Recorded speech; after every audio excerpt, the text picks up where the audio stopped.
بسم اللہ الرحمن الرحیم قد افلح من تزکى وقال جل ثناؤه قد افلح من زکاها وقد خاب من دساها صدق اللہ العظیم۔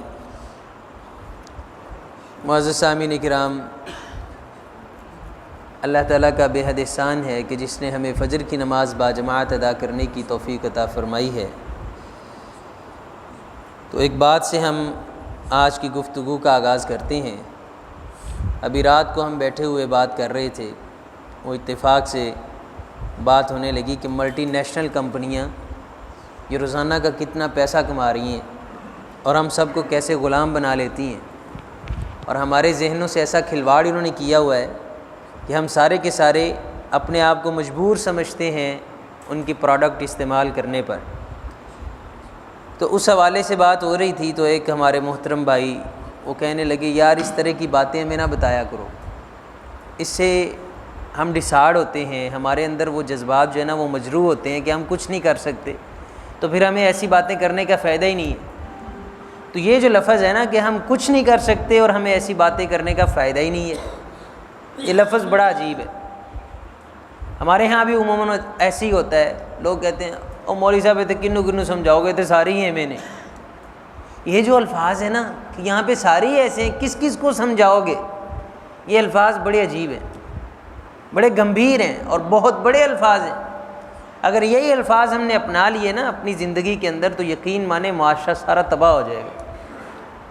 یہ جو الفاظ ہیں اتنے ساری وہ کہتے ہیں نا تاندنی تانی بگڑی پئی، تو اس طرح کے الفاظ ہمارے معاشرے کے اندر چلتے ہی رہتے ہیں۔ تو یہ بیسک ہم خود ڈسارڈ ہو جاتے ہیں، حالانکہ ایسی بات نہیں ہے۔ ایک ایک فرد سے معاشرہ بنتا ہے۔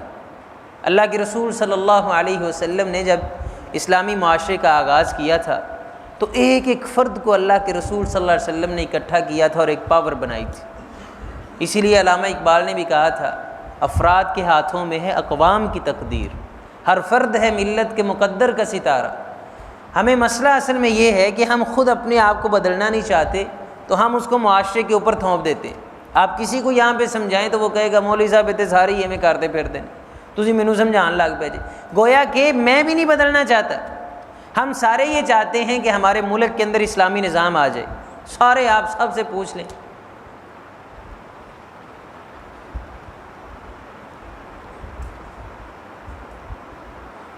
آپ سب سے پوچھ لیں تو سارے یہی جواب دیں گے کہ ہاں جی واقعی آنا چاہیے۔ لیکن جب ہم افرادی زندگی کے اندر دیکھتے ہیں، انفرادی اپنا ماحول چیک کرتے ہیں تو ہم میں سے کوئی بھی نہیں یہ مطلب اچھا سمجھتا کہ ہمارے گھر کے اندر اسلام آ جائے، یہ میرے اس چھوٹے سے وجود کے اوپر اسلام نافذ ہو جائے۔ تو یہ سب سے بڑا مسئلہ ہے، ہمیں اپنے آپ کو بدلنا ہے اور بدلنے کے جذبات اپنے اندر پیدا کریں۔ ہمارے اخلاق کیسے ہو چکے ہیں، ہمارے جذبات کیسے ہو چکے ہیں، ہمارے جذبات کے اندر کتنی ترشی آ گئی ہے، ہم کسی کی بات کو برداشت نہیں کر سکتے اور ہم اخلاقی لحاظ سے اتنے کمزور اور پست ہو گئے ہیں کہ الامان والحفیظ۔ لیکن اس سارے گناہ کا جو ہے وہ میں جو سرا ہے وہ معاشرے کے اوپر پھینک دوں گا، نہیں جی سارا کا سارا ہی ہے میں یہاں پہ میں صحیح ہوں، معاشرہ ایسے ہو گیا ہے۔ نہیں بھائیو، ہم خود خراب ہیں، میں خود خراب ہوں، آپ خود خراب ہیں۔ جب تک ہم ایک ایک بندے کو درست نہیں کریں گے اور جب تک اپنے آپ کو درست نہیں کریں گے تب تک معاشرہ کبھی نہیں درست ہوگا۔ اللہ کے رسول صلی اللہ علیہ وسلم جیسی کمال ہستی جب تقوی کی دعا کرتی تو کیا فرماتے؟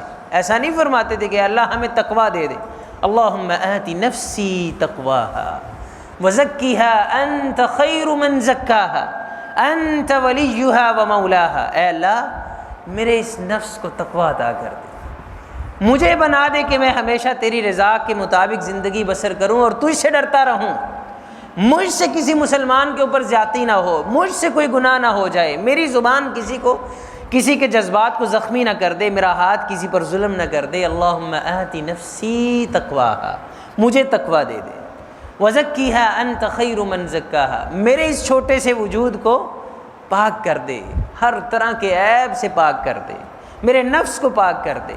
یعنی اللہ کے رسول صلی اللہ علیہ وسلم جو دنیا کی پاک ترین ہستی ہیں، وہ اپنے انفرادی طور پہ اپنے لیے یہ دعا کیا کرتے تھے اور یہ بھی کہتے اللہم طہر قلبی من النفاق، اے اللہ میرے دل کو نفاق سے بچا دے۔ کون کہتے؟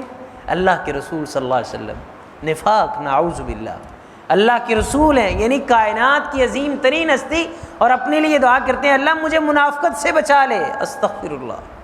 ان کے بارے میں سوچا بھی نہیں جا سکتا، لیکن یہ امت کے لیے درس ہے کہ ایک ایک فرد جب تک اپنی اصلاح نہیں کرے گا تب تک معاشرہ درست نہیں ہوگا۔ ہم دیکھ لیں، لوگ یہاں پہ بات سنتے رہتے ہیں، دروس سنتے رہتے ہیں، آپ ان سے پوچھ لوگ کون جی اثر ہی نہیں ہوتا، کی کریے جی، آپ کو ہوا ہے؟ نہیں مجھے بھی نہیں ہوا۔ لوگوں کو اثر نہیں ہوتا، آپ کو بھی نہیں ہوتا۔ ہم کہتے ہیں تاندنی تانی بگڑی بھی ہے، تو تانی ہم خود ہیں، میں تانی ہوں، آپ تانی ہیں۔ جب تک ہم درست نہیں ہوں گے تو تندیں کیسے صحیح ہوں گی؟ میرے محترم بھائیوں اور بزرگوں، اللہ تعالیٰ نے قرآن پاک میں فرمایا یا ایھا الذین آمنوا قوا انفسکم، پہلے میں ہوں، واہلیکم نارا، اس کے بعد میرے گھر والے ہیں۔ اللہ تعالیٰ فرماتے ہیں ایمان والو پہلے اپنے اس وجود کو جہنم سے بچاؤ، لوگوں کا ٹھیکہ بعد میں، وَأَهْلِيكُمْ، پھر تم اپنے گھر والوں کو جہنم سے بچاؤ۔ پھر ہے کہ ہم معاشرے کے اندر نکلیں اور معاشرے کو سمجھانے کی کوشش کریں۔ سب سے پہلے آپ ہیں، خود آپ کے بیوی بچے ہیں، ان کو سمجھائیں، جتنی کوشش ہو ان کو سمجھائیں۔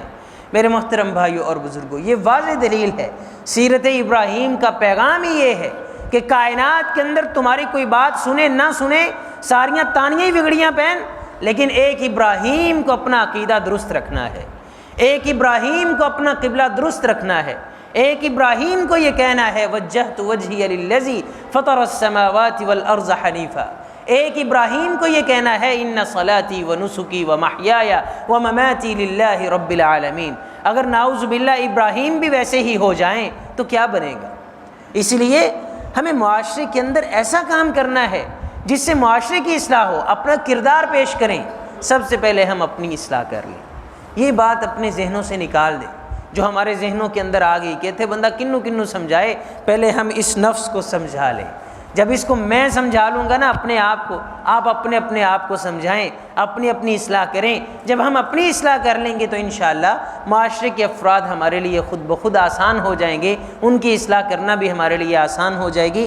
اصلح نفسک یصلح لک الناس، اصلح نفسک، اپنی اصلاح کر لو، یصلح لک الناس، ساری دنیا تمہارے لیے ٹھیک ہو جائے گی۔ جب ہم خود عجیب ہوتے ہیں، میں مثال دیتا ہوں، حضرت امام حسین رضی اللہ تعالی عنہ بڑے شریف آدمی تھے، اللہ اکبر، اتنے شریف الطبع، انسان جیسا ہونا ویسے ہی سوچتا ہے، جیسی انسان کی سوچ ہونا ویسے دوسرے کے بارے میں خیال کرتا ہے۔ حضرت حسین رضی اللہ تعالی عنہ اتنے شریف النفس تھے، اور چونکہ اللہ کے رسول صلی اللہ علیہ وسلم کی تربیت کے اندر پلے اور سب سے لاڈلے اللہ کے رسول صلی اللہ علیہ وسلم کے نواسے تھے، چھوٹے تھے نا تو چھوٹوں سے ویسے ہی بڑا پیار ہوتا ہے۔ تو حضرت حسین رضی اللہ تعالی عنہ اتنے پیار اور لاڈ کے اندر پلے، اور اتنا ماشاءاللہ ان کا جو وسیع الظرف تھا ان کے اندر، اور ان کا جو اللہ کے رسول صلی اللہ علیہ وسلم کی تربیت تھی اس کا اتنا اثر تھا کہ کوفہ والے خط لکھتے ہیں، سارے صحابہ سمجھاتے ہیں لیکن وہ ان کو اپنے جیسا سمجھتے ہیں، اعتماد کرتے ہیں، نہیں جھوٹ نہیں بول سکتے، چونکہ وہ خود نہیں بولتے تھے، خود اپنا کردار اتنا اچھا تھا کہ اگلوں کو بھی ویسے ہی سمجھ رہے، جیسی انسان کی سوچ ہوتی ویسا وہ دوسروں کے بارے میں خیال کرتا ہے۔ آپ کسی کو برا سمجھتے ہیں، سب سے پہلے اپنے آپ کو سوچیں کہ میں کیسا ہوں۔ آپ اگر کسی کو کہتے ہیں یہ بات نہیں مانے گا تو آپ خود سوچیں کہ میں کتنے جمعے سنتا ہوں، میں کتنی مانتا ہوں۔ تاندنی تانی بگڑی بھی ہے تو آپ پہلے خود سوچیں کہ میں کس میں ہوں۔ تو یہ بات اللہ تعالیٰ ہم سب کو عمل کرنے کی توفیق عطا فرمائے۔ ایسے میرے محترم بھائیوں اور بزرگوں، معاشرہ سارا کا سارا ہی خراب ہو جائے گا، سارا کا سارا ہی خراب ہو جائے گا۔ جیسے ہم بات کرتے ہیں، لو جی اس طرح کی باتیں نہ کیا کریں، ہم ڈسارڈ ہوتے ہیں، ہم ایسے ہو جاتے ہیں، ہم کچھ نہیں کر سکتے۔ نہیں بھائیوں، ہم سب کچھ کر سکتے ہیں جب ہم اپنی اصلاح کر لیں۔ جب اپنی اصلاح کر لیں گے تو سارا معاشرہ درست ہو جائے گا۔ اللہ تعالیٰ ہم سب کو نیک بنا دے، ہم سب کی اصلاح فرما دے۔ اور یہ دعا خصوصی طور پہ پڑھا کریں، اللہم آت نفسی تقواہا وزکیہا انت خیر من زکاہا انت ولیہا ومولاہا۔ ایسی باتیں جو معاشرے کے اندر بھائی کرتے ہیں، آپ ان کو بھی سمجھایا کریں، چونکہ بعض دفعہ ایسی باتیں لوگوں کو بتائی نہیں جاتی۔ ابراہیم علیہ السلام کی سیرت میں سب سے اہم ترین پہلو ہی یہ ہے کہ وہ اپنی اصلاح انہوں نے ایسی کی ہوئی تھی، سارا کا سارا معاشرہ ان کے خلاف تھا، لیکن وہ ماشاءاللہ ایسے سکوت تھے کہ اللہ تعالیٰ نے فرما دیا ان ابراہیم کان امہ، میرا ابراہیم اکیلا ہی پوری امت تھا۔ اللہ تعالیٰ ہم سب کو ویسا بنا دے۔ اقول قولی ھذا وآخر دعوانا ان الحمد للہ رب العالمین۔